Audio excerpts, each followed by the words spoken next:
Hi friends, it's me, your sinister sewist. And today I'm going to teach you how to create a couple of different types of eyelets. Eyelets are what you create in a closure to lace up a garment. In this example, an undergarment, a skirted bra. And this one laces up both sides and is based on the Langberg skirted bra from Austria. That's a 15th century undergarment, which is super cool. So I'm going to show you two different ways of creating eyelets. One is sort of the whip stitch method, which is how I created the eyelets for this garment. And the other is more of a buttonhole method. So both are appropriate, but I'm going to show you how to do both. And this garment is made with that type of eyelet. You can kind of see how I created those. So I wanted to show you also how you can lace up a garment using eyelets and lacing. Okay, so I'm ready to lace up the side of this skirted bra. You might notice when I begin to lace that I have not offset my eyelets. My eyelets for this garment are just set straight across from each other each time. Just as a little historical aside, the reason I actually made the decision on the Langberg bra not to create the offset eyelets is that the original actually had evenly spaced eyelets all the way from the top to the bottom. So that was why I made that decision, not just because I wanted to try it out. However, I did want to try it out, and it actually works really well. So just in case you're curious, that's why I actually made that decision. Notice I have this lace. This is made with linen and it's a finger loop braid, and I have tied it off to, just in a knot, to one of my eyelets on the bottom. You could also do a loop and then do sort of a slip knot through that hole. That's what a friend actually told me about that, and I was like, genius, because then you can get the lace off your garment easily to wash it, so you don't end up over washing your lace. That will weaken it. Okay, so let's get started on lacing. So that's tied to one end, and I have a tapestry needle on the other.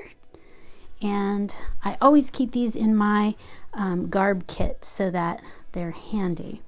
So I'm going to come around from front to back, loop from back to front across the way, back to front. This is called spiral lacing. I keep it fairly loose at the start.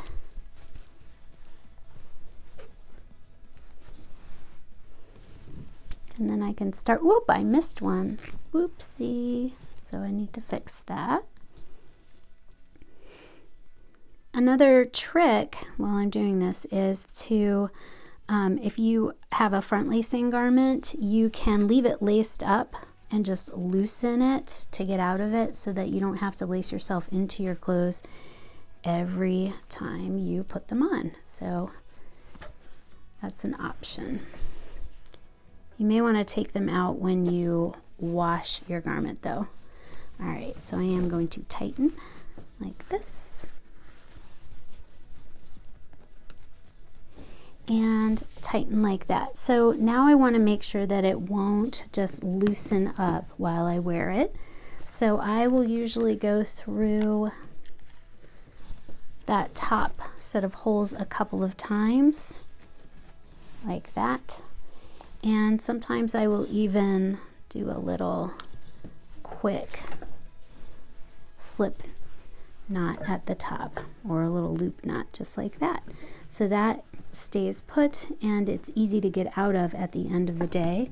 You just loosen that knot, or have someone help you loosen that knot, because this is under your arm if you're knotting. Of course, now I'm having trouble. So you just loosen that knot to get out of it. And on this garment, you'll see that the holes are offset, and I have 2 eyelets straight across from each other on the bottom here. And then the next one up is close to the first one, and then the spacing is farther apart. And then at the top, I have on the opposite side, I have the same. These are about 3/4 of an inch apart, or the width of my finger. And this is half as much as that. So that's how I go about measuring it. And when you lace, again, tapestry needle, and you just lace through, going in a spiral.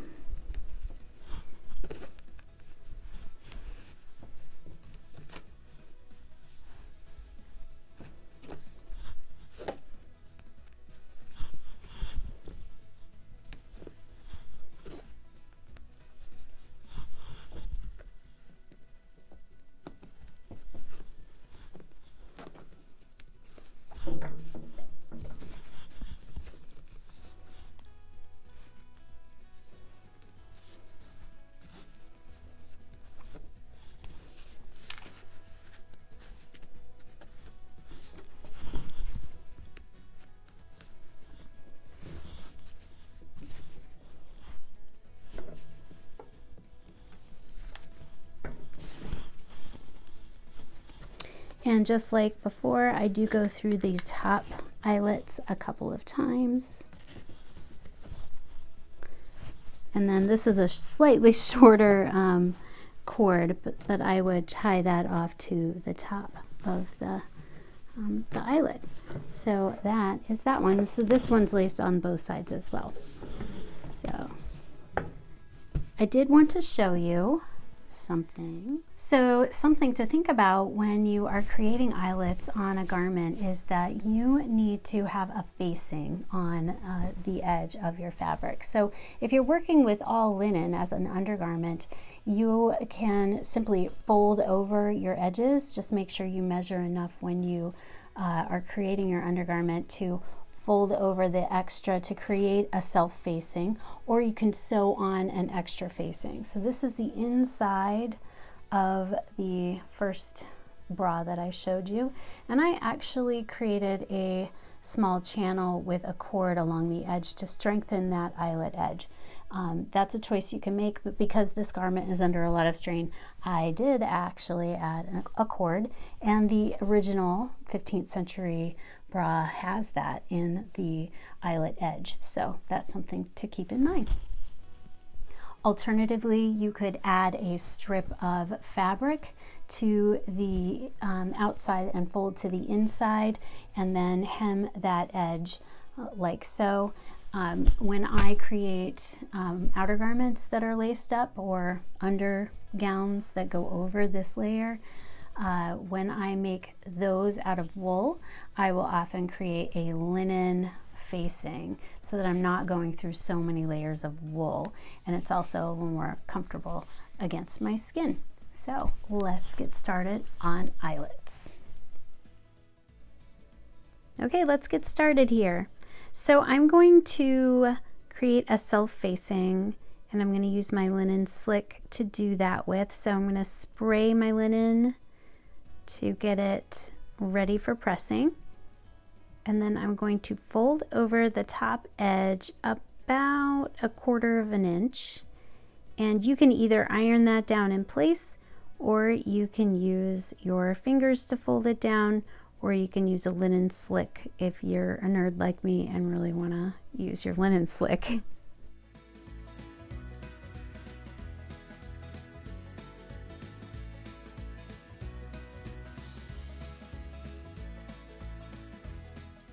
Now when you get that done, you can then fold over again, and this is about 3/4 of an inch wide here, to create that self-facing. Iron that down, finger fold it, or use a slick to press it into place. Of course, you could create a facing using a strip of linen instead. And next I'm just going to hem this facing down using a hemming stitch. Here again are my eyelets that are offset. Notice the top two are close together on the left side and farther apart on the right, and the opposite on the bottom. So let's get started with creating eyelets. So the first style of eyelet will just be a whip stitch type. And what you're going to do is you need to measure your spacing. So I am just going to mark on the inside with a pencil and use a measuring tape to mark off my spacing. I'm going to start right about here. And then about every inch, I'm going to make a mark. Now I could make those close together there, but I chose to go ahead and space them 1 inch apart all the way down. So I'm going to skip that one there, but make them close together at the bottom.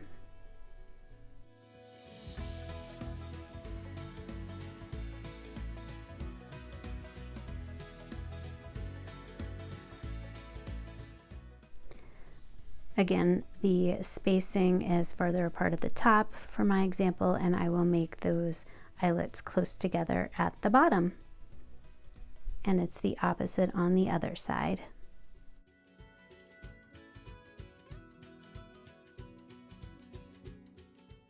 So to create your eyelets, you're going to need an awl. I have a metal awl and I have a bone awl here. So either one is fine. Just please do not punch holes or cut holes in your linen. Use an awl or even like a knitting needle to create a hole. And what that does is pushes the fibers apart instead of cutting them. So the fibers aren't weakened by pushing an awl through. They're just moved apart to create a hole.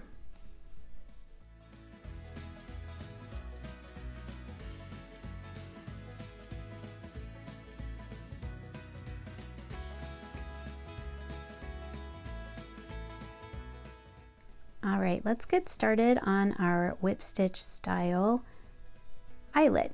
So I'm going to come in from the edge where the hem is so that I hide my knot inside. And I'm working on the inside. Normally I work on the outside. I'm not sure why I chose to do it this way, but you can work starting from the outside or the inside. It's up to you. Now, put your needle around the hole so it goes back to the other side and comes out in the front. And then continue to work, keeping your stitches as even as you can and as dense as you can, going around the edge. You can work clockwise or counterclockwise, whichever direction is most comfortable for you. And just continue going around the hole. Now, every once in a while, you might notice that your hole will begin to close up a little bit. So just use an awl to open up that hole again every once in a while.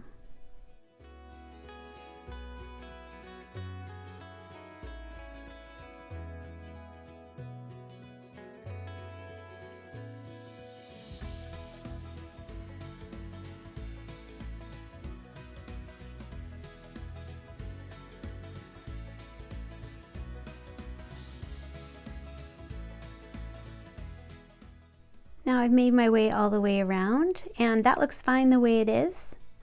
But if you want to continue around one more time, that will make your eyelet even that more secure and strong.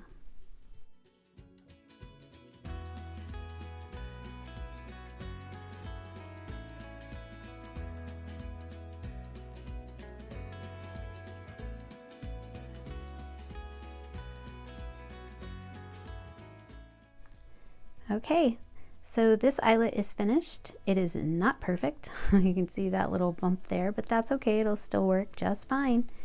And I'm just going to push the hole open a little bit more. And now I'm ready to do the next eyelet. So instead of making a knot and cutting my thread, there's a trick that you can do, and that is just running your thread in the channel between the layers of fabric, so that you can just connect them all without having to tie a knot and cut between each eyelet.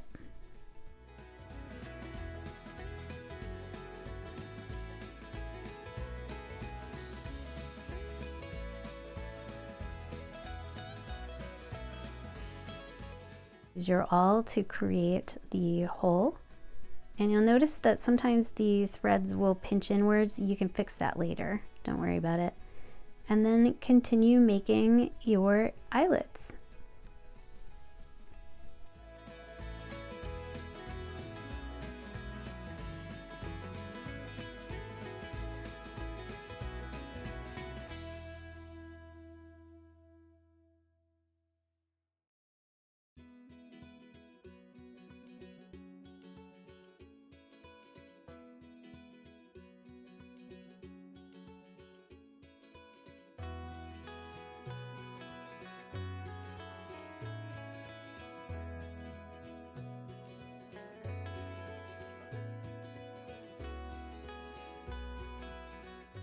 All right, let's create the buttonhole stitch style eyelet.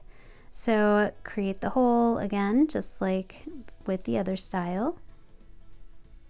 And then you can begin stitching. So I am going to come in from the edge here and come out just a little bit away from the hole.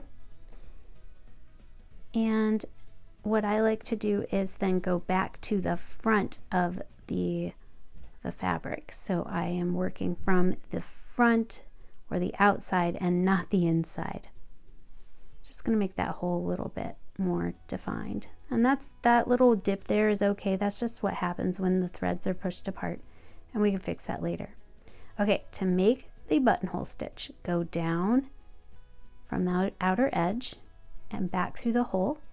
Wrap your thread around the needle and then pull the needle through. That will create the buttonhole stitch, just like that. And continue. So from front to back through the hole, wrap the thread behind the needle and pull. That is the buttonhole stitch. So just continue working all the way around. Again, you may work better clockwise or counterclockwise. That is completely up to you.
I wanted to show you how to get those little dips to go away, and what I do is I just take a needle or the awl and I sort of just push them outward again, and the dip won't go away completely on something like this, but you can get it to go back to normal, pretty close to normal.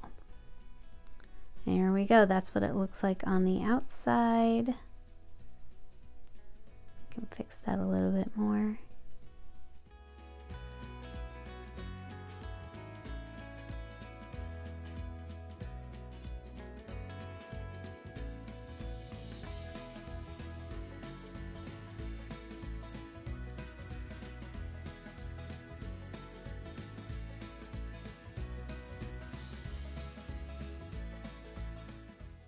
This is just a slightly closer up view of how to create the buttonhole stitch for eyelets.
Some great advice I got when I was learning how to create eyelets and buttonholes is to always start from the bottom of your lacing and or buttonholes and work upward toward the top, so that in theory your buttonholes or eyelets get better as you move toward the top of your garment.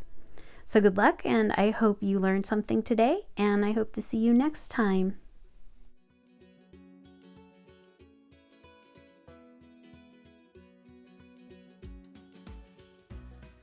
Well, I hope you found that helpful, and as always, if you have questions or comments or ideas for different videos, you can comment below.